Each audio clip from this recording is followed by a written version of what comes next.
নমস্কাৰ, মই আজি আপোনালোকক ক'বলৈ গৈ আছোঁ ক্ৰিপ্ট'কাৰেঞ্চিৰ বিষয়ে। কিবা এটা টকা ইনভেষ্ট কৰাৰ আগতে তাৰ বিষয়ে জানি লোৱাটো দৰকাৰ। লগতে আমি আলোচনা কৰিম মাইনাৰ, মাইনিং, ব্লকচেইন আৰু ইণ্ডিয়াত ই লিগেল হয় নে নহয় আদি তথ্যবোৰ। গতিকে আমি আৰম্ভ কৰোঁ। ধৰি লওক, নগেনে খগেনৰ হতুৱাই ৩৫০ টকাৰ কাম কৰালে, কিন্তু তাক পইচাৰ সলনি হাঁহ এটা দিলে আৰু খগেনো মান্তি হ'ল।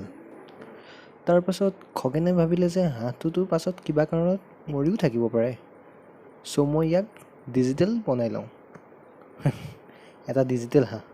কিন্তু আপোনালোকে ভাবি চাওক, আমি ব্যৱহাৰ কৰি থকা পইচাটোতো এটা কাগজৰহে হয়, আৰু কাগজটো সহজে নষ্ট কৰিব পাৰি। কিন্তু ডিজিটেল যেতিয়া কোনোবা এটা বস্তু হৈ পৰে, তেতিয়া তাক ফিজিকেলি কেতিয়াও নষ্ট কৰিব নোৱাৰি, আৰু ইয়াক কোডিঙৰ জৰিয়তে ডিজিটেল কৰিব পৰা যায়।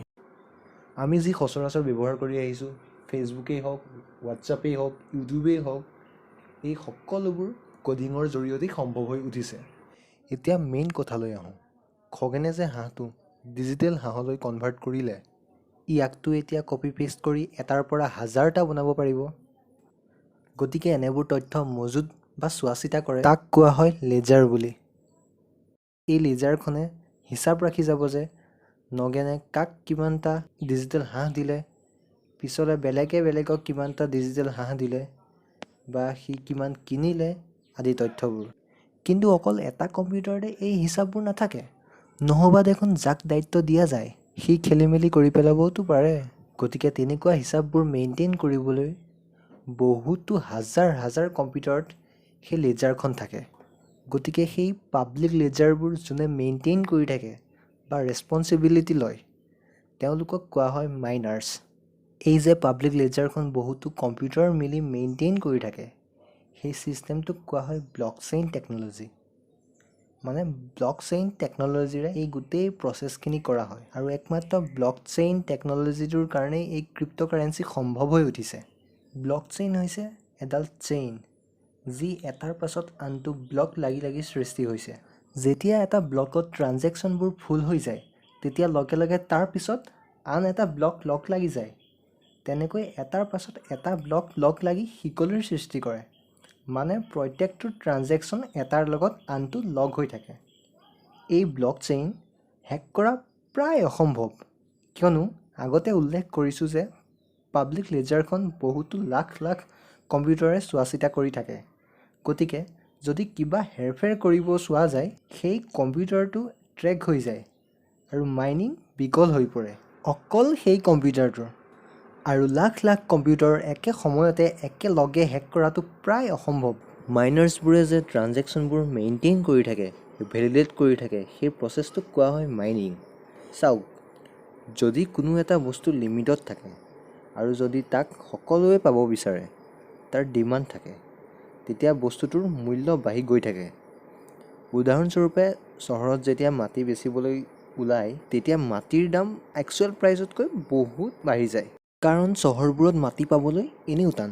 তাতে যদি কোনোবাই মাটি বেচিবলৈ ওলায়, সেই মাটিৰ ডিমাণ্ড বাঢ়ি যায়, আৰু তেতিয়া বেচোতায়ো হাই প্ৰাইজত মাটি বেচিবলৈ বিচাৰে। ঠিক ক্ৰিপ্ট'কাৰেঞ্চিও এনেকৈয়ে কাম কৰে। ক্ৰিপ্ট'কাৰেঞ্চি যদি নামটো শুনিছে আপোনালোকে, তেন্তে বিটকইনো নামটো শুনিছে। বিটকইন হৈছে ৱৰ্ল্ডৰ ফাৰ্ষ্ট ক্ৰিপ্ট'কইন। 2009 চনত যেতিয়া ইয়াক লঞ্চ কৰিছিল, 2009 চনৰ পৰা 10 চনৰ ভিতৰত ইয়াৰ মূল্য আছিল প্ৰায় 20 টকা। আৰু 2,10,00,000 বিটকইন লঞ্চ কৰি দিছিল। 2,10,00,000 আছিল ইয়াৰ ফিক্স লিমিট। মানে 2,10,00,000তকৈ ইয়াৰ পৰিমাণ কেতিয়াও বেছি হ'ব নোৱাৰে। লাহে এই কইনটো চৰ্চালৈ আহিল। ডাঙৰ মানুহবোৰে যেতিয়া কইনটোৰ কথা ক'বলৈ ধৰিলে, তেতিয়া ইয়াৰ ডিমাণ্ড বাঢ়িবলৈ ধৰিলে। যিমানেই মানুহে বিটকইন কিনা ষ্টাৰ্ট কৰিলে, তাৰ মূল্যও বাঢ়ি গৈ থাকিল। আৰু আজিৰ তাৰিখত এটা বিটকইনৰ দাম প্ৰায় 25 লাখ টকা হ'লগৈ। বিটকইনৰ দৰে আৰু বহুতো ক্ৰিপ্ট'কইন আছে, যাক আমি অল্ট কইন বুলিও কওঁ। কিছুমান এনে অল্ট কইন আছে যি বিটকইনৰ তুলনাত টকা ইনকাম কৰিবলৈ অধিক সুবিধাজনক। আগতে আপোনালোকে ক্ৰিপ্ট'কাৰেঞ্চি কি হয় ভালদৰে বুজি লওক। ইয়াৰ পাছৰ ভিডিঅ'ত মই ট্ৰেডিং কেনেকৈ কৰে ট্ৰেডিঙৰ ট্ৰিক্স এণ্ড টিপছ আৰু প্ৰত্যেকটো ইম্পৰ্টেণ্ট কইনৰ প্ৰজেক্টৰ বিষয়ে মই সবিশেষকৈ দি যাম।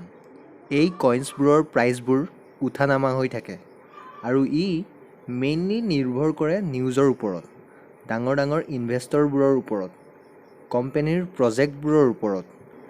যদি কোনোবা বিলিয়নাৰ বা পপুলাৰ ইনভেষ্টৰ এজনে কইন এটাৰ ওপৰত ভাল কথা ক'বলৈ ল'লে বা প্ৰশংসা কৰিলে বা ইনভেষ্ট কৰাৰ কথা প্ৰকাশ কৰিলে, তেতিয়া তেওঁক ফ'ল' কৰি বহুত ইনভেষ্টৰে সেই কইন কিনিবলৈ লয়। মানে কইনটোৰ ডিমাণ্ড বাঢ়ি যায়, ফলত কইনটোৰ দাম বাঢ়ি গৈ থাকে। এতিয়া জানো আহক, ইণ্ডিয়াত ক্ৰিপ্ট'কাৰেঞ্চি লিগেল হয় নে নহয়। 2018ত RBIয়ে বেংকবোৰক ক্ৰিপ্ট'কাৰেঞ্চিৰ ৰিলেটেড ট্ৰানজেকশ্যনবোৰত বাধা আৰোপ কৰিবলৈ নিৰ্দেশ দিছিল।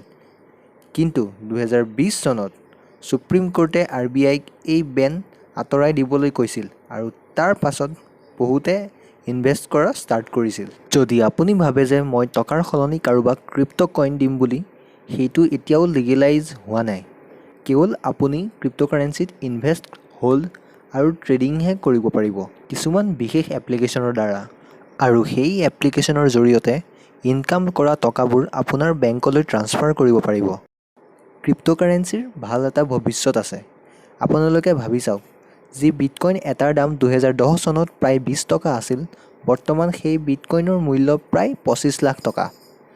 যিয়ে 2010ত এনেই বুলি ভাবি হ'লেও 100 টকাৰ বিটকইন কিনি থৈছিল, এতিয়া তেওঁৰ হাতত 1,25 লাখ টকা আছে।